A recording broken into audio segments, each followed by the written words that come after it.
시청자 여러분 안녕하십니까. 지금부터 저렇게 안부정론을 시작하겠습니다.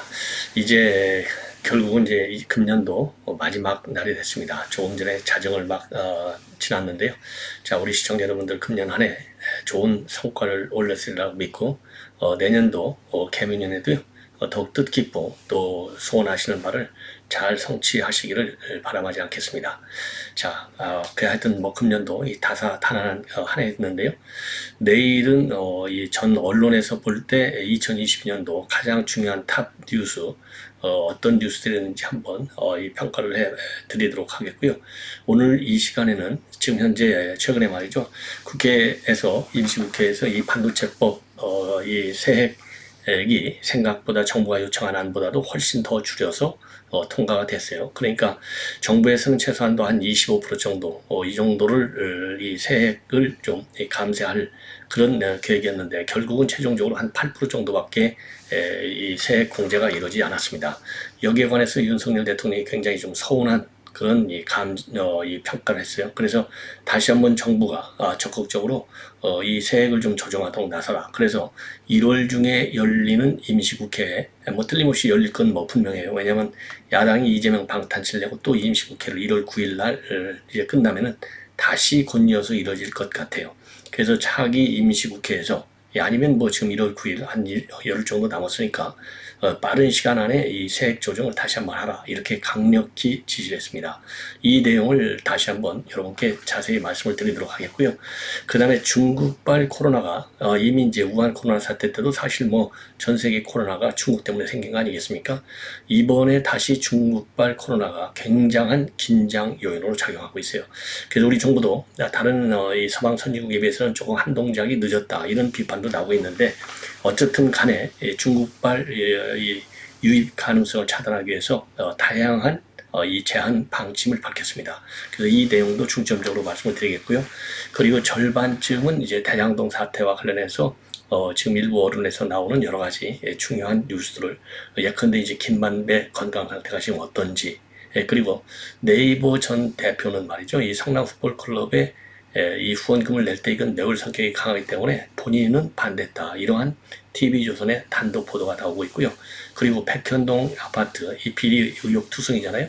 이 비리의 이 핵심 인물 누구냐? 바로 김인섭이에요. 선대본부장. 자, 그래서 이 김인섭이는 사실상 허가방 역할을 했다라고 하는 이 증언들이 진술들이 여기저기서 나오고 있습니다. 그래서 이러한 내용들을 여러분께 자세하게 보도해 드리도록 하겠습니다. 자, 먼저요. 윤석열 대통령이 상당히 서운한 지금 상태예요. 지금 반도체 지금 초격차를 유지해야 되잖아요. 그런데 지금 이 정도 세액 지원 가지고서는 세제 공제 혜택 가지고서는 어림도 없다는 것이죠. 그래서 정부가 각별하게 지금 이제 국회하고 협조를 좀 해라. 이렇게 강력히 지시를 했습니다. 자, 그래서 이 내용을 전반적으로 말씀을 좀 자세하게 드리겠는데요. 결론은 정부가 본래 예측했던 이 세액 공제는요. 이게 이제 민주당에서는 이제 초부자 감세다 이런 논리로 이 반대 입장을 내놨어요. 근데 우리는 초부자 감세가 아니다. 이게 문제가 아니라 전 세계적으로 이 반도체 하면은 우리 한국이 굉장한 선도국가 중에 하나인데요. 자, 이 초격차를 계속 유지해야 되는데 이 정도 정부 차원의 지원과 보조가 가지고서는 이게 절대로 이 초격차를 유지할 수 없다. 이것이 이제 윤석열 대통령의 우려사항이에요. 이런 것들은 이미 선거 때부터도 이 반도체를 갖다가 굉장히 중시하는 전략산업을 키우겠다. 이런 약속을 또 했고 더군다나 국제적인 측면에서 본다 하더라도 이 바이든 대통령이 나서서 이 반도체 문제는 이 경제안보의 핵심 분야 중에 하나로 지금 관리하고 있어요. 특별히. 그렇기 때문에 윤석열 대통령도 이러한 대내외 이 주요 선진국들의 정책 방향과 궤를 같이 하는 측면에서 반도체 산업을 육성하려고 한 거예요. 자, 그리고 국회에서도요, 우리 여당에서도 이 반도체 투입까지 마쳤고 이 부분에 있어서의 전문가로 평가를 받고 있는 양양자 의원을 반도체 특위 위원장으로 영입까지 한 거예요.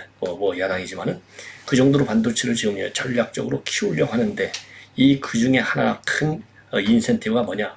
세액 공제율을 최소한도 20%로 높이는 이 개정안을 추진했어요. 그런데 최종적으로는 이 기재부가 이렇게 될 경우는 이제 세수 감소가 굉장히 우려된다. 그래서 8% 안을 내가지고요. 현행 6%에서 이 세액공제 기준을 8% 정도, 그러니까 한 2% 정도만 이 올리는 걸로 끝냈어요. 그러니까 이게 초극차 유지가 되겠습니까? 자, 그래서 이러한 문제점 때문에 지금 윤석열 대통령이 이 세액공제 비율을 최대한도로 높여라, 이런 지금 지시를 한 겁니다. 자, 그러면 이 8%로 하는 정부안이 최종적으로 이제 확정이 됐는데요. 자, 기재부는 이제 세수 감소를 어느 정도나 예측하고 있었느냐. 만약에 20% 세액 공제로 간다면 2024년도하고 2025년도 법인세 세수가 말이죠, 각각 2조 7천억이나 줄어들고요. 2026년도부터는 매년 5년 정도 들어든다는 겁니다. 자, 그래서 우리 현 이 세액 공제율 지금 세액 공제율도 대만과 같은 경쟁국보다는 좀 우리 세제 혜택이 더 크다, 이런 논리를 세우면서 지금 8%로 하는 이 세액 공제율을 갖다가 정부안으로 확정을 했어요. 자, 그런데 문제는 뭐냐? 이 안에 대해서는요, 지난 23일 날 본회의 표결 때도 이 반도체 측의 의원들을 제외한 여당 의원들 대부분이 찬성표를 던졌지만은 이 대통령과 그리고 특위 의원들은 절대적으로 반대했어요. 그래서 이것 때문에 정부하고 그다음에 대통령실이 따로 논다, 이런 비판까지도 나온 겁니다. 그리고 이 반도체 특위 위원장인 양양자 의원이요, 아주 대대적으로 반발을 하고 나섰지 않습니까? 자, 최소한도 세액 공제율은 반도체 특위 안 수준으로는 올려야 된다, 그러면서요, 대만보다도 우리가 이 세액 공제가 높다라고 하는 이 기재부의 논리와 관련해서 반박을 하고 있어요. 대만은 대신에 뭘 해주느냐? 국가가 부지나 산업 용수를 지원해주고 있다, 이렇게 하면서 이 대만보다 세액 공제가 높다라고 하는 이 표면적인 이유에 제동을 걸고 나섰습니다. 자, 그리고요, 양양자 의원은요, 최근에 삼성전자의 임형규 사장하고 같이 반도체 산업 발전과 관련된 책을 썼다고 그래요. 히든 히어로스라고 하는 책을 썼는데 이 책을 윤석열 대통령에게 보내기까지 했다는 겁니다. 자, 이런저런 이 이유로 해서 윤 대통령이 세액 공제를 높이는 방안을 빨리 검토하라, 이렇게까지 지금 지시를 한 겁니다. 그래서 내년 임시국회 제출을 목표로 해서요, 정부에서는 지금 현 세액 공제율 8%에서 10% 이상으로 상향하는 내용의 조세 특례법 개정안을 검토하고 있고요. 그리고 이제 세액 공제도 굉장히 중요하지만 규제를 풀어서 기업 활동을 돕는 방안도 검토할 예정으로 그렇게 있습니다. 근데 이제 문제는 뭐냐? 이 대통령 의지가 이렇게 강한다 하더라도요, 결국은 국회에서는 이제 표결 처리할 수밖에 없는데, 야당이 지금과 같은 초부자 감세에 대한 반대안을 내려놓겠느냐? 내려놓기가 굉장히 어렵다. 그래서 대야 협조 협조 노력이 그 어느 때보다도 굉장히 중요한 것이 아니냐, 이렇게 저는 생각을 하고 있습니다. 자, 어쨌든지 간에요, 이제 이 반도체 산업은 경제 안보 측면에서 가장 중요한 이 분야예요, 전 세계적으로. 그리고 이 반도체 산업에 대해서 이제 대통령이 직접 뛰기 시작한 나라가 바로 바이든 대통령입니다. 그래서 바이든 대통령이요, 이 반도체 이 중시 차원에서 말이죠, 지금 중국을 굉장히 지금 이 견제하고 있고, 바이든 대통령이 세계 첨단 반도체 이 회사 대표들까지 백악관으로 불러서 직접 회의를 주재할 정도로 지금 반도체는요, 이제는 단순히 경제적인 차원이 아니라 이 외교 안보적인 측면에서의 전략 산업 분야로 부상을 하고 있는 겁니다. 그래서 이렇게 이 세계적인 경제 지도에서 반도체가 차지하는 이런 전략적 비중에 이 감안해서 우리 국회에서도 말이죠, 여야 개념을 떠나서 이건 국가적인 산업 분야 중에 우리 대한민국 가장 큰 거 아니겠습니까? 자, 그런 측면에서 적극적인 여야 협치가 중요한 부분이고요. 자, 그리고 말이죠, 더 이제 중요한 것은 뭡니까?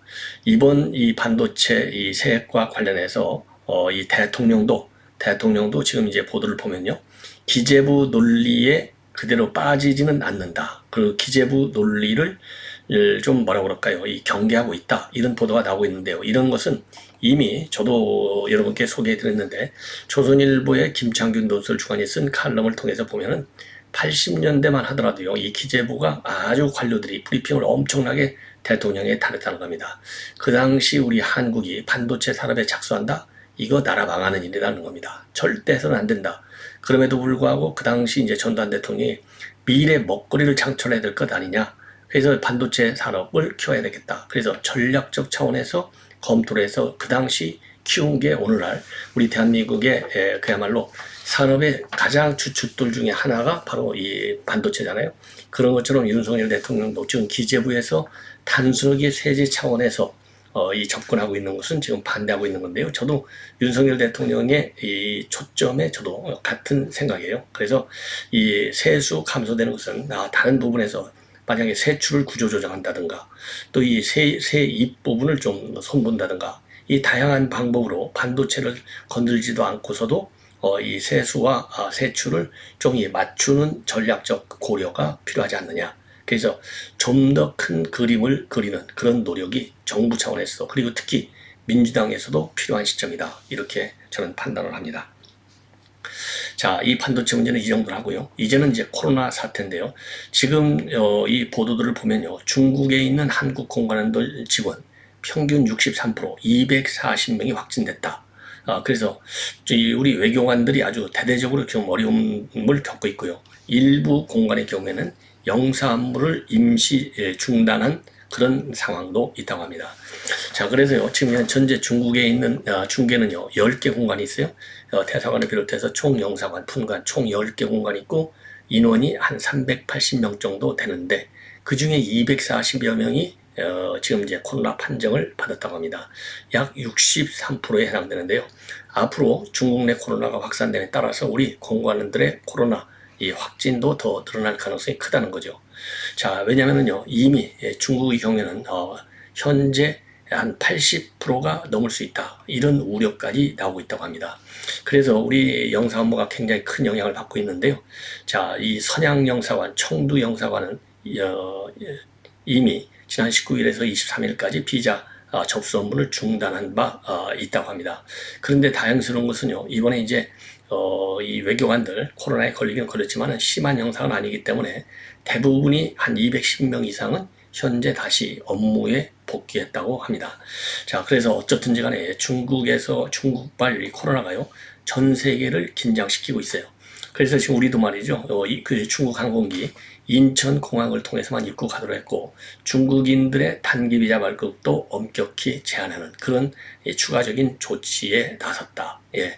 그리고 중국발 항공기도 전부 다 인천공항으로 일어나도 하지만은요, 증편하는 것도 일정한 제한을 지금 두고 있고, 그리고 PCR 검사도요, 입국 전 48시간 이내 또는 24시간 이내에 신속 항원 검사를 통해서 음성 확인이 되는 경우에만 귀국행 비행기 탑승이 가능하도록 그렇게 철저하게 통제할 예정으로 있다고 합니다. 그리고 이러한 통제는 말이죠, 미국도 하고 대만도, 인도도, 이태리도 중국발 입국자에 대해서는 철저한 지금 검사를 하고 있는 그런 상황이고요. 그리고 해외 유입자 확진 중에서 중국이 29%로 최근에 급증하고 있다는 보도도 따르고 있습니다. 자, 그래서 3년 전에 문재인 정권이 이 중국발 이 유입을 원천적으로 막았어야 되는데 늦게 막아가지고 굉장한 어려움을 겪었는데 이번에는 그것은 곤란하다. 이런 비판론이 지금 제기되고 있어요. 예. 그래서 이 중국발 승객 절반이 코로나 양성인 그런 지금 상황이기 때문에 초비상 조치를 정부가 적극적으로 강구해야 될 것이 아니냐 이렇게 생각이 듭니다. 자, 그 다음에는요, 이제 대장동 관련 뉴스를 말씀을 드리겠는데 우선 성남 풋볼 클럽 후원금 이 네이버 전 대표가요, 네이버 전 대표 이분은 김상원 전 대표인데요. 본래 이분이 판사 출신이라고 그래요. 그래서 최근에 이제 검찰의 소환 조사를 받았는데 이 소환 조사 과정에서 검찰에 진술할 내용을 보면 굉장히 충격적이에요. 왜냐하면 성남 FC 후원이라고 하는 것이 이제 뇌물성이 될 수 있다. 그래서 처음서부터 이 김상원 대표는 반대했다는 겁니다. 그럼에도 불구하고 실무진들이 말이죠, 제2사옥 민원을 성남시에 제기하고 그 대가로 후원금을 낸 것으로 그렇게 지금 검찰에서 보고 있어요. 그래서 이게 뇌물성이 굉장히 강하다. 이런 이 시각을 이런 판단을 하고 있고, 그리고 이 네이버의 김상원 대표를 통해서도 검찰이 진술을 받았다고 합니다. 그래서 검찰은요, 또 이 성남 풋볼클럽 네이버 후원과 관련해서 성남시가 후원을 압박했다. 이런 이 네이버 관계자들의 진술도 이미 확보했다고 합니다. 그러다 보니까요, 네이버 측에서는요, 이재명 개인물들이 꽉 차 있는 시민단체 희망사를 통해서 39억 원을 후원했어요. 그래서 이 검찰에서는요, 이재명이가 출석하는 대로 후원 강요를 비롯한 대가성 여부를 집중 캘 예정으로 있다고 합니다. 그리고요, 이거는 이제 TV조선의 이제 단독 보도 내용이에요. 이 단독 보도 내용을 보면은 여러분들 백현동 옹벽 아파트 유명하잖아요. 이 옹벽 아파트가 지금 종상향, 이 4단계나 상향 조정이 됐고 한꺼번에 말이죠.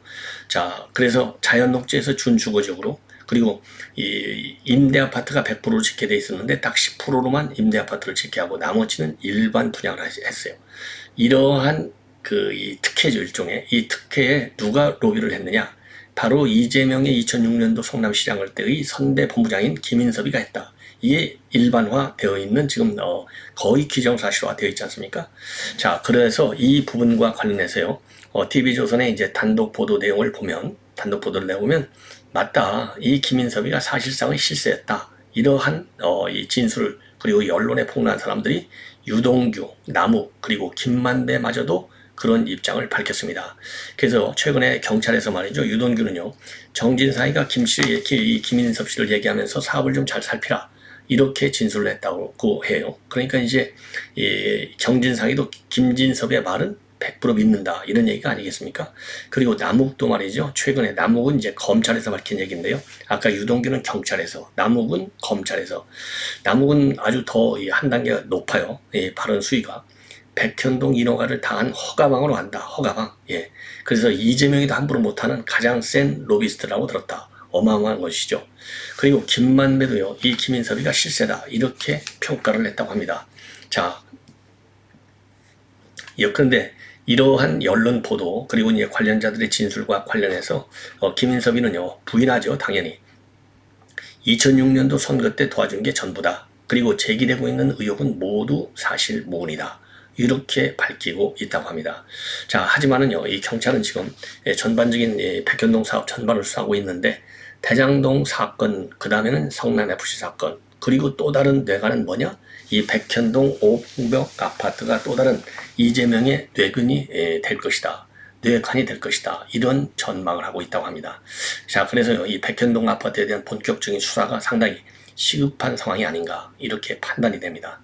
그리고 김만배 건강과 관련해서는요, 최근에 27일 날 검찰에서요, 이 아주병원으로부터 공식 의사소견서를 받아갔다고 합니다. 그래서 이제 조만간 재판 재개 일정을 잡을 것으로 보이고, 그리고 김만배가 이미 극단적 선택을 시도했기 때문에 신병 확보를 위해서 재산은닉 혐의로 영장을 재청구할 것이다. 이것이 이제 검찰 내 분위기로 되어 있고요. 저도 여러분께 보도해드렸지만은 김만배가요, 최근에 아주병원에서 다른 병원으로 옮기려다가 들켰어요. 언론에 들켜가지고 그 다른 병원으로 들어갈 때는 들것에 다 실려서 이제 들어왔는데, 나갈 때는 거의 뛰어가다시피 해서 나갈 정도로 사실 꾀병을 넣은 것이 언론에 포착이 됐어요. 그런데 이 언론사 중에서 이 TV조선 기자만 사전에 어느 병원을 옮긴다라고 하는 사실을 알고 잠복 대기하고 있다가 들켰어요. 이게 들키니까 도망간 겁니다. 치사하죠. 그런데 이 병원 측에서요, 이 기자들이 많이 있었기 때문에 병원이 거부했다. 요렇게 일각에서 보도를 하고 있는데, 그건 사실이 아니라고 합니다.